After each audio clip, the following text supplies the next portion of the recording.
The Tinderbox from 1835.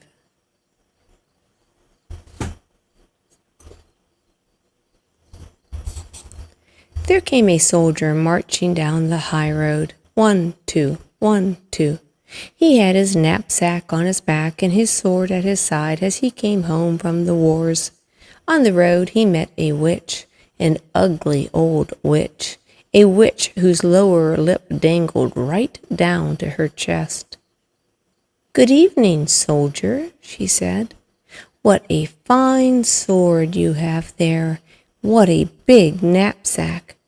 Aren't you just every inch a soldier? And now you shall have money, as much as you please." "That's very kind, you old witch," said the soldier. "See that big tree?" The witch pointed to one nearby. "It's hollow to the roots. Climb to the top of the trunk, and you'll find a hole through which you can let yourself down deep under the tree. I'll tie a rope around your middle so that when you call me, I can pull you up again." "What would I do deep down under that tree?" the soldier asked. "Fetch money," the witch said. "Listen, when you touch bottom, you'll find yourself in a great hall. It is very bright there, because more than 100 lamps are burning. By their light you will see 3 doors. Each door has a key in it, so you can open them all. If you walk into the first room, you'll see a large chest in the middle of the floor. On it sits a dog, and his eyes are as big as saucers. But don't worry about that. I'll give you my blue checked apron to spread out on the floor. Snatch up that dog and set him on my apron. Then you can open the chest and take out as many pieces of money as you please. They are all copper. But if silver suits you better, then go to the next room. There sits a dog, and his eyes are as big as mill wheels. But don't you care about that. Set the dog on my apron while you line your pockets with silver. Maybe you'd rather have gold. You can, you know. You can have all the gold you can carry if you go into the third room. The only hitch is that there on the money chest sits a dog, and each of his eyes is as big as the round tower of Copenhagen. That's the sort of dog he is. But never you mind how fierce he looks. Just set him on my apron, and he'll do you no harm as you help yourself from the chest to all the gold you want." "That suits me," said the soldier. "But what do you get out of this? I suppose you want your share?" "No, indeed," said the witch. "I don't want a penny of it. All I ask for is for you to fetch me an old tinderbox that my grandmother forgot the last time she was down there." "Good," said the soldier. "Tie the rope around me." "Here it is," said the witch, "and here is my blue checked apron." The soldier climbed up the hole in the tree and let himself slide in, feet foremost, into a great hall where hundreds of lamps were burning, just as the witch had said. Now he threw open the first door he came to. Ugh! There sat a dog glaring at him with eyes as big as saucers. "You're a nice fellow," the soldier said, as he shifted him to the witch's apron and took all the coppers that his pockets would hold. He shut up the chest, set the dog back on it, and made for the second room. Alas and alack! There was the dog with the eyes as big as mill wheels. "Now don't you look at me like that." The soldier set him on the witch's apron. "You're apt to strain your eyesight." When he saw the chest brimful of silver, he threw away all his coppers and filled both his pockets and knapsack with silver alone. Then he went into the third room. Oh, what a horrible sight to see! The dog in there really did have eyes as big as the round tower, and when he rolled them, they spun like wheels. "Good evening," the soldier said, and saluted, for such a dog he had never seen before. But on second glance, he thought to himself, "This won't do." So he lifted the dog down to the floor and threw open the chest. What a sight! Here was gold and to spare. He could buy out all Copenhagen with it. He could buy all the cake woman's sugar pigs and all the tin soldiers' whips and rocking horses there are in the world. Yes, there was really money. In short order, the soldier got rid of all the silver coins he had stuffed in his pockets and knapsack to put gold in their place. Yes, sir, he crammed all his pockets, his knapsack, his cap, and his boots, so full that he could scarcely walk. Now he was made of money. Putting the dog back on the chest, he banged out the door and called up through the hollow tree, "Pull me up, you old witch." "Have you got the tinderbox?" asked the witch. "Oh, confound the tinderbox," the soldier shouted. "I forgot all about it." When he fetched it, the witch hauled him up. There he stood on the high road again, with his pockets, boots, knapsacks, and cap full of gold. "What do you want with the tinderbox?" he asked the old witch. "None of your business," she told him. "You've had your money, so hand over my tinderbox." "Nonsense," said the soldier. "I'll take out my sword and I'll cut your head off if you don't answer me at once about what you want with it." "I won't," the witch screamed at him. So he cut her head off, and there she lay. But he tied all his money in her apron, slung it over his shoulder, stuck the tinderbox in his pocket, and struck out for town. It was a splendid town.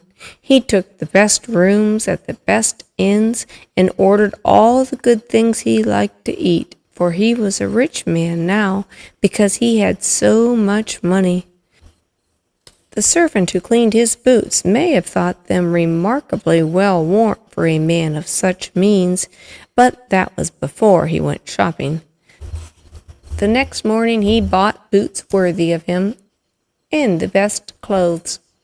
Now that he had turned out to be such a fashionable gentleman, people told him all about the splendors of their town, all about the king, and what a pretty princess he had for a daughter. "Where can I see her?" the soldier inquired. "You can't see her at all," everyone said. "She lives in a great copper castle, inside all sorts of walls and towers. Only the king can come in or go out, for it's been foretold that the princess will marry a common soldier. The king would much rather that she didn't." "I'd like to see her just the same," the soldier thought, but there was no way to manage it. Now he lived a merry life. He went to the theaters, drove about the king's garden, and gave away money to poor people. This was to his credit, for he remembered from the old days what it was like to go about without a penny in your pocket. Now that he was wealthy and well-dressed, he had all too many who called him their friend and a genuine gentleman, and that pleased him. But he spent money every day without making any, and wound up with only 2 coppers to his name. So he had to quit the fine quarters and live in a garret, and clean his own boots, and mend them himself with a darning needle. None of his friends came to see him, because there were too many stairs to climb. One evening, when he sat in the dark without even enough money to buy a candle, he suddenly remembered that there was a candle end in the tinderbox that he had picked up when the witch sent him down the hollow tree. He got out the tinderbox, and the moment he struck sparks from the flint, his door burst open, and there stood a dog from down under the tree. It was the one with eyes as big as saucers. "What," said the dog, "is my lord's command?" "What's this?" said the soldier. "Have I got the sort of tinderbox that will get me whatever I want? Go get me some money," he ordered the dog. Zip! The dog was gone. Zip! He was back again with a bag full of copper in his mouth. Now the soldier knew what a remarkable tinderbox he had. Strike it once, and there was the dog from the chest of copper coins. Strike it twice, and here came the dog who had the silver. 3 times brought the dog who guarded gold. Back went the soldier to his comfortable quarters. Out strode the soldier in fashionable clothes. Immediately his friends knew him again because they liked him so much. Then the thought occurred to him, "Isn't it odd that no one ever gets to see the princess? They say she's very pretty, but what's the good of it as long as she stays locked up in that large copper castle with so many towers? Why can't I see her? Where's my tinderbox?" He struck a light, and zip came the dog with eyes as big as saucers.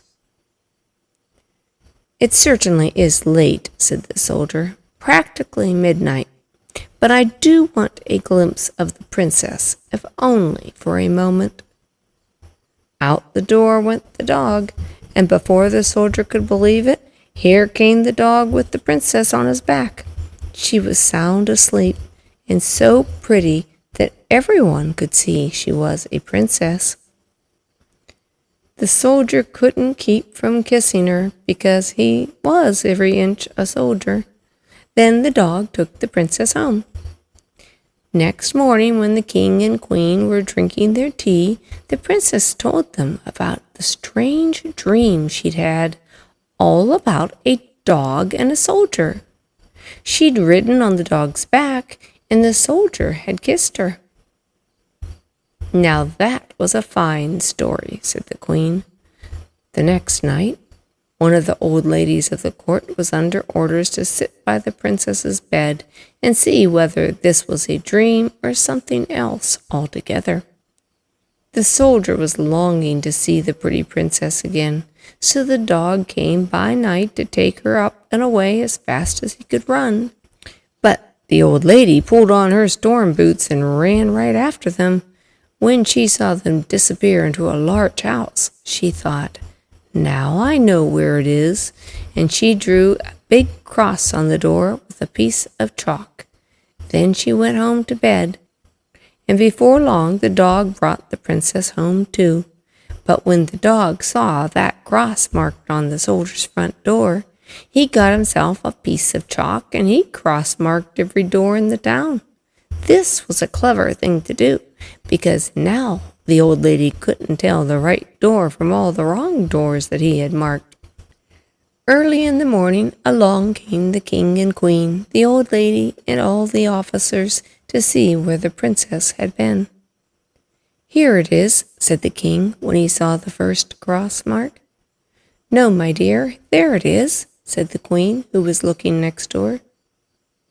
"Here's one, there's one, and yonder's another," said they all. Wherever they looked, they saw chalk marks, so they gave up searching. The queen, though, was an uncommonly clever woman who could do more than ride in a coach. She took her big gold scissors, cut out a piece of silk, and made a neat little bag. She filled it with fine buckwheat flour and tied it onto the princess's back. Then she pricked a little hole in it so that the flour would sift out along the way wherever the princess might go. Again the dog came in the night, took the princess on his back, and ran with her to the soldier, who loved her so much that he would have been glad to be a prince just so he could make her his wife.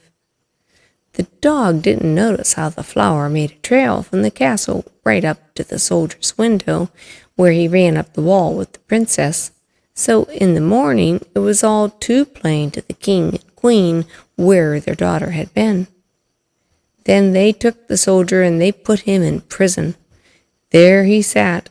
It was dark and it was dismal, and they told him, Tomorrow is the day for you to hang." That didn't cheer him up any, and as for his tinderbox, he'd left it behind at the inn. In the morning he could see through the narrow little window how people had all hurried out of town just to see him hanged. He heard the drums beat, he saw the soldiers march. In the crowd of running people he saw a shoemaker's boy in a leather apron and slippers. The boy galloped so fast that off flew one slipper, which hit the wall right where the soldier pressed his face to the iron bars. "Hey there, shoemaker's boy, there's no hurry," the soldier shouted. "Nothing can happen till I get there. But if you run to where I live and bring me my tinderbox, I'll give you 4 coppers." The shoemaker's boy could certainly use 4 coppers, so he rushed the tinderbox to the soldier and, well, now we shall hear what happened. Outside the town, a high gallows had been built. Around it stood soldiers and many 100,000 people. The king and the queen sat in a splendid throne, opposite the judge and the whole council. The soldier already stood upon the ladder, but just as they were about to put the rope around his neck, he said that the custom was to grant a poor criminal one last small favor. He wanted to smoke a pipe of tobacco, the last he'd be smoking in this world. The king couldn't refuse him, so the soldier struck fire from the tinderbox, once, twice, and a 3rd time. Zip! There stood all the dogs, one with eyes as big as saucers, one with eyes as big as mill wheels, and one with eyes as big as the round tower of Copenhagen. "Help me! Save me from hanging!" said the soldier.